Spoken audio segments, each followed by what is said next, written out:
Facebook থেকে টাকা কামাই করতে হলে আপনাকে প্রথম যে কাজটা করতে হবে, আপনার ফেসবুক পেজটাতে প্রফেশনাল মুড চালু করতে হবে। এই প্রফেশনাল মুড অন না করলে আপনি কখনোই টাকা আর্ন করতে পারবেন না। এখন সমস্যা হচ্ছে, অনেকেই আপনার ফেসবুক পেজটাতে প্রফেশনাল মুড খুঁজে পাচ্ছেন না। কেউ কেউ প্রফেশনাল মুড অন করেছেন, বাট ভিডিওতে ভিউ পাচ্ছেন না। এর কারণ হচ্ছে আপনার সেটিংটা ঠিক হয়নি। তো আজকের ভিডিওতে আমি দেখাবো আপনারা যারা প্রফেশনাল মুড খুঁজে পাচ্ছেন না সেটা কিভাবে নিয়ে আসবেন এবং আপনার প্রোফাইলটাকে কিভাবে সঠিকভাবে সেট আপ দেবেন। তো চলুন ভিডিওটি শুরু করি। দেখেন, আমার এই প্রোফাইলটার কিন্তু প্রফেশনাল মুডটা অন করা নেই। তো প্রফেশনাল মুড যে অন করা নাই এটা কিভাবে আমি চেক করব, চলুন দেখে আসি। তো প্রথমে আমি এই 3 ডট আইকনে ক্লিক করব। তো ক্লিক করার পরে আপনার প্রোফাইলটা শো করবে। এরপরে আপনি 3 ডট আইকনে ক্লিক করবেন। ক্লিক করার পরে আপনি দেখতেই পাচ্ছেন যে আমার এটাতে প্রফেশনাল মুডের কোনো অপশন দেওয়া নাই। তো প্রফেশনাল মুডটা আনতে হলে আমাকে প্রথম যে কাজটা করতে হবে, এই যে সার্চ বাটনটা রয়েছে, তো সার্চ বারে গিয়ে সার্চ দেবেন লক ইউর প্রোফাইল। তো প্রথম যে লিঙ্কটা রয়েছে সেই লিঙ্কে ক্লিক করবেন। তো ওই লিঙ্কটাতে ক্লিক করার পরে আপনাকে এরকম একটা পেজে নিয়ে আসবে। তো আপনার কি কাজ করতে হবে, এটাকে একবার লক করতে হবে, একবার আনলক করতে হবে। তো প্রথমে আমি লক করছি। এখন আমি সেমভাবে আবার সার্চ দিয়ে এটাকে আনলক করব। তো প্রোফাইলে প্রফেশনাল মুডের অপশন এসেছে কিনা সেটা চেক করার জন্য প্রথমে আপনাকে 3 ডট আইকনে ক্লিক করতে হবে।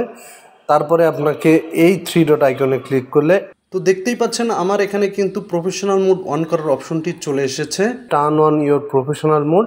তো আমি এখানে যদি এখন ক্লিক করি, এরপরে আপনি দেখতে পাচ্ছেন এরকম টার্ন অন লেখা রয়েছে। এই টার্ন অনে আপনি ক্লিক করবেন। এরপরে আপনি 3টা অপশন দেখতে পারবেন, পাবলিক, ফ্রেন্ড এবং কাস্টম। তো আমরা কি কাজ করব, এই কাস্টমে ক্লিক করব। এরপরে নেক্সটে ক্লিক করব। তো আপনাকে এরকম একটা পেজে নিয়ে আসবে। এখানে আপনি দেখতে পাচ্ছেন কিছু পাবলিক করে দেওয়া আছে, কিছু ফ্রেন্ডস করে দেওয়া আছে। আমি কি কাজ করব, এই সবগুলোকে পাবলিকে পরিণত করে দেব। তো আমি পাবলিকে করে দিচ্ছি। তো পাবলিককে করে দেওয়ার পরে এখন 3টা অপশন দেখতে পাচ্ছেন। তো আমার কিন্তু এগুলো সবগুলো কিন্তু অন করে দেওয়া রয়েছে। তো আপনাদের যদি অফ করা থাকে তাহলে এগুলোকে অন করে দিয়ে নেবেন। এরপরে আপনার প্রোফাইলে টান দিয়ে দেখবেন যে আপনার এই প্রোফাইলে প্রফেশনাল ড্যাশবোর্ডের এখানে অপশনটি চলে এসেছে। এরপরে আপনাকে ফলোয়িং এবং ফলোয়ার দুইটাই আপনাকে দেখাবে, আপনি জাস্ট দেখে নেবেন। এরপরে আপনাকে বায়ো লিখতে হবে, অর্থাৎ আপনার সম্পর্কে লিখতে হবে, আপনার প্রোফাইল সম্পর্কে লিখতে হবে, আপনি কি ধরনের প্রোফাইল থেকে টাকা আর্ন করতে চাচ্ছেন সেটা লিখতে হবে। কেউ কুকিং হতে পারে, টেক হতে পারে, নাটক রিলেটেড হতে পারে, মুভি রিলেটেড হতে পারে, সে সম্পর্কে তার বায়োটা লিখে দেবে। তো আমি লিখছি, এটা যেহেতু পার্সোনাল প্রোফাইল সেহেতু পার্সোনাল বিষয়ে এখানে লিখব। এরপরে এডিট ডিটেলসে ক্লিক করব। ক্লিক করার পরে আমাকে এরকম একটা পেজে নিয়ে আসবে।